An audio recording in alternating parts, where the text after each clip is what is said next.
The Staffordshire Bull Terrier is one of the most misunderstood dogs in the world.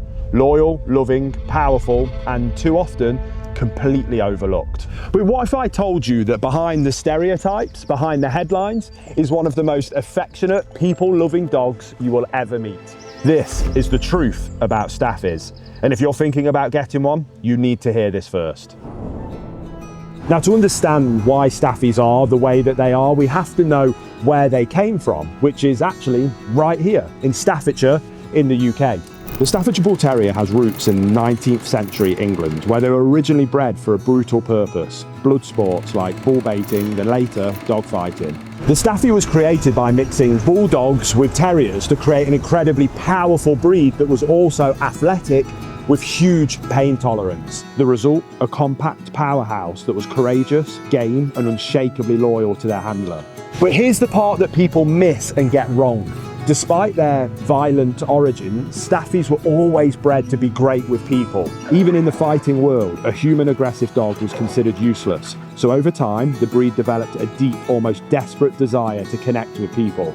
And that's why, even still to this day, they're often referred to as nanny dogs. Because once you've earned a Staffy's trust, I guarantee you have a friend for life. So yes, this is a breed with a tough past, but what they became is something far more beautiful. We've looked at their past, but what actually makes the modern Staffordshire Bull Terrier such an incredible companion? Well, I've been working with Staffies for years, and I can tell you that when they're raised right, they're one of the best dog breeds on the planet. This breed doesn't just love their owners, they adore them. Now, Staffies are known for forming deep emotional bonds with their humans. They're often happiest when they're physically close to you. Isn't that right? Yeah, good boys. It's no exaggeration to say that they're one of the most people-loving breeds out there. Now, despite their small size, Staffies carry themselves with real presence. They're confident, sturdy, and incredibly resilient. They handle new environments well, bounce back from challenges, and rarely show nervous energy, something that you don't get with many companion breeds. A lot of people think that Staffies are bouncy and stubborn, but that's not true at all. When you take the time to give them structure, they're focused, eager to work, and surprisingly responsive. Now, they're not super high drive like the Malinois, but they are smart, eager to please, and very trainable. So if you want a loyal, loving, and trainable dog with a huge heart and a goofy side, the Staffy might just surprise you. But as with every breed, not everything is just purely positives. There are some negatives that we have to discuss as well. Because there's one area in particular that every potential Staffy owner needs to be prepared for: their health. So let's talk about that next. As while this breed is robust and full of life, they do come with some potential challenges that you do need to be aware of. Skin problems are one of the most common health complaints in Staffies. They're prone to allergies, rashes, and chronic itchiness,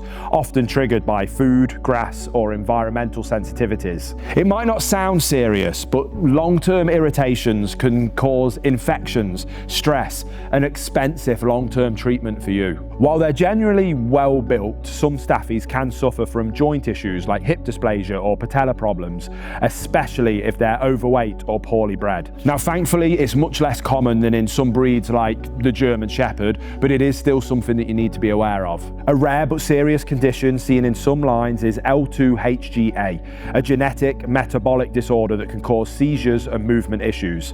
It's testable though through responsible breeding, but again, you need to know the background of the dog you're getting. Because the truth is, Staffies don't top the charts with common health problems, but those problems that they can face still can hit your wallet pretty hard. Vet bills, medication, specialist food, it all adds up. And if you're not ready to take that on, then you're not ready for the responsibility of a Staffy. Now, your dog's health is something that you can plan for, you can prepare for, you can save for. But the thing that lands most Staffies in rescue centres and on the euthanasia table isn't health, it's behaviour.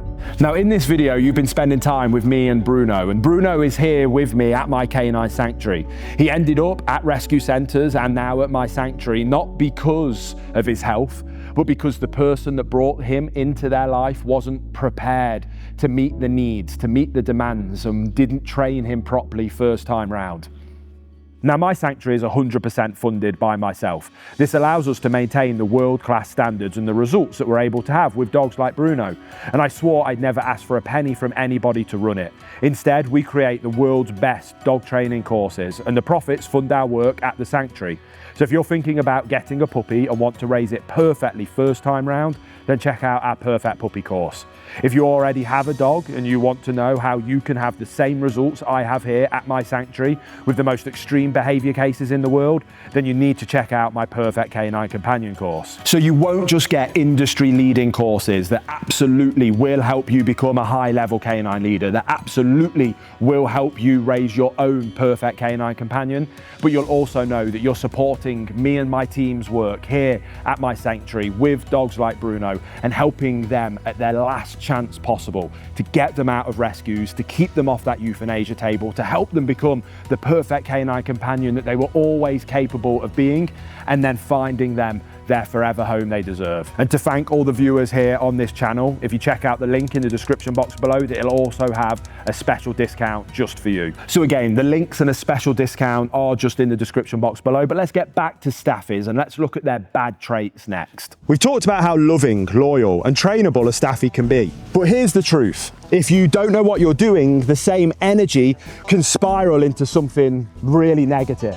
Exactly like Bruno here, who's been in and out of multiple homes because of those behaviour challenges. Staffies are strong, muscular and intense. They were bred to have grit, resilience and drive. But if you don't channel that into something productive, eventually it becomes over-arousal, overstimulation, and is the start of a whole suite of behaviour problems. Which is exactly what was happening with Bruno. He was getting overexcited, over-aroused, which was then leading to extreme jumping behaviours, mouthing behaviours, and chewing on people's hands, arms and ripping up their clothes. Another one of the biggest issues I see with Staffies is frustration-based reactivity. They're not aggressive by nature, but they're explosive if they don't know how to regulate themselves. Now, Bruno's a perfect example. He isn't a bad dog, he was just never taught how to cope with our world. And a lack of structure early on leads to Staffies that pull like tanks, explode at the end of the lead, and don't know how to disengage when they get worked up. And that gets mislabeled as aggression, when really it's just unmet needs and poor boundaries. The biggest problem with Staffies isn't the dog. It's when the wrong kind of owner brings one home. And what they want is an affectionate, cuddly pet, but what they've actually brought into their home is a loaded spring. Fun, playful, but packed full of energy that needs to go somewhere. And sadly, by the time most owners realise they're in over their head, it's too late. The damage is done. The habits are locked in. And the dog ends up like Bruno, stuck in limbo, unless they're lucky enough for someone like me and my team to step in and help him become the perfect canine companion he was always capable of being. But it doesn't have to be like this. When you properly meet their needs, the Staffy can be wonderful. So let me show you exactly what proper fulfillment can and should look like. Now, Bruno didn't get like this by accident, but the good news is Staffies don't need perfection. They just need solid structure and leadership. And when you learn how to fulfill them properly, you'll be shocked at just how quickly their behaviour can change. First and foremost, Staffies need a physical outlet. They're compact, but built like athletes. If that energy builds up with nowhere to go, it can turn into chaos. You don't need to run marathons with them, but you do need consistent, structured physical activity every day. Now, I don't mean just let your Staffy out in the garden and let them run around a little bit. It can be proper loose lead walking sessions. It can be play sessions like tug of war or flirt poles if you've got good levels of control and arousal management with your Staffy. Or it can just be really fun pieces of obedience just like this, but you need to make sure that you're tiring their bodies and their minds in a way that continues to build trust, relationship and communication. Staffies are smart, more than they get credit for. They want to engage with you, but if you don't give them mental stimulation, they will find their own. And trust me, it won't be something that you enjoy. Even 5 minutes of scent work or obedience work can completely reset their mindset. You don't need to be training them for hours, but just a little bit consistently every day can provide so much calm and clarity. And Staffies absolutely thrive when they have a job to do, even if that job is just to walk nicely, looking to you for guidance and direction. Hup, good boy. Hup. Now, Staffies thrive when they have a job to do, even if that job is just learning how to walk nicely and looking up to you for guidance and direction. You don't need to be a professional trainer to fulfill a Staffy, but you do need to show up every day, because this isn't about fancy drills or perfect obedience. It's about meeting their needs to prevent problems from starting. Now, we've looked at their characteristics, their history, their health, their amazing benefits, and some of the concerns you need to be aware of. But are they actually a good choice for average dog owners? Well, I'm going to score them across 6 categories to help us find out. Starting with trainability and intelligence, I have to give them a 7 out of 10. Staffies are smart, responsive, and want to work with you, but they're not push-button dogs. You need structure, clarity, and consistency to bring out their best. When it comes to friendliness with family, it has to be 10 out of 10. With their people, Staffies are off the charts affectionate, loyal, loving, and deeply bonded, and one of the best family companions you'll ever find. Friendliness with strangers, I've got to go 6 out of 10. Well-socialised Staffies can be friendly, but many are naturally cautious or overly enthusiastic. They need guidance to stay calm and appropriate. Friendliness with other dogs is a 5 out of 10, and this is where it gets tricky. Staffies can live with other dogs, but same-sex reactivity and intensity is common. Careful introductions, management, and early socialisation is key. When it comes to their overall health and maintenance, it's a 6 out of 10. Generally hardy, but prone to allergies, skin issues, and occasional joint problems.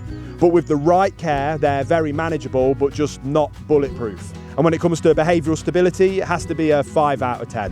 When raised right, Staffies are solid dogs, but when they're unfulfilled or undertrained, they can become intense, reactive, and difficult to manage.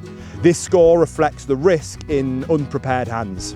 Now, with a total score of 39 out of 60, the Staffy isn't a perfect dog breed, but for the right person, they can absolutely make the perfect dog for them. And remember, if you're thinking about getting a Staffy, or you've got one, or any other breed for that matter, and you want them to be your perfect canine companion, make sure you check out our Perfect Puppy course or our Perfect Canine Companion course for older dogs. There's links in the description box below. There's a special discount to thank you for supporting the channel. And remember that the way we're able to run our sanctuary free of charge and help dogs like my mate Bruno here is by utilising all of the profits from those courses to allow us to do so. So you'll be supporting our work with dogs like Bruno in the process. But thank you so much for watching the video. We can't wait to see you on the next one. Let's go.